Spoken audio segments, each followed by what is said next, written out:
François Coulot. Bonjour. Vous venez de signer un album aux éditions éponyme BD avec votre compère Louis Jourdan qui fait les dessins et vous donc le texte. Tout à fait. Ça s'appelle Pierre et Sophie, Réminiscence. Ça parle de quoi ? Eh bien, c'est un polar tout à fait classique, c'est-à-dire c'est l'histoire de deux personnages détectives privés, un Pierre homme et et une Sophie, femme, donc, Pierre ouais. et Sophie, qui se veulent un petit peu berrichons. Puisqu'on est dans le Berry ici, et c'est après le thème du polar est tout à fait vu et revu, si je puis dire, en BD. J'ai pas fait dans l'originalité, c'est-à-dire c'est un personnage qui découvre dans le Berry une maison qu'il connaît sans la connaître. C'est-à-dire il a l'impression de connaître les lieux, il sait où est la clé, il sait un certain nombre de choses, mais il n'a jamais eu l'impression d'y vivre. Et puis les deux personnages reviennent un peu enquêter et découvrent un cadavre. On va ensuite découvrir évidemment une affaire de famille assez complexe, etc. etc.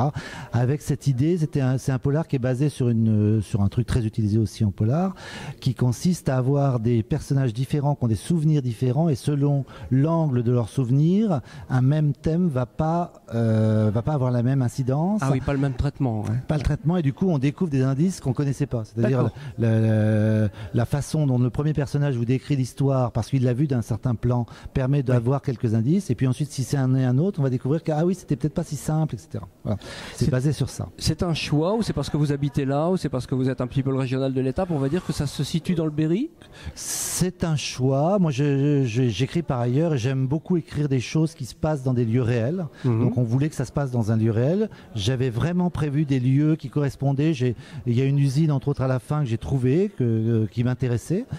Puis mon dessinateur, les dessinateurs étant des caractériels, a inventé autre chose. Donc c'est pas tout à fait l'usine prévue du départ, mais il y avait vraiment un lieu, et c'est le lieu qui m'a un peu inspiré l'histoire, mis en place les personnages, etc.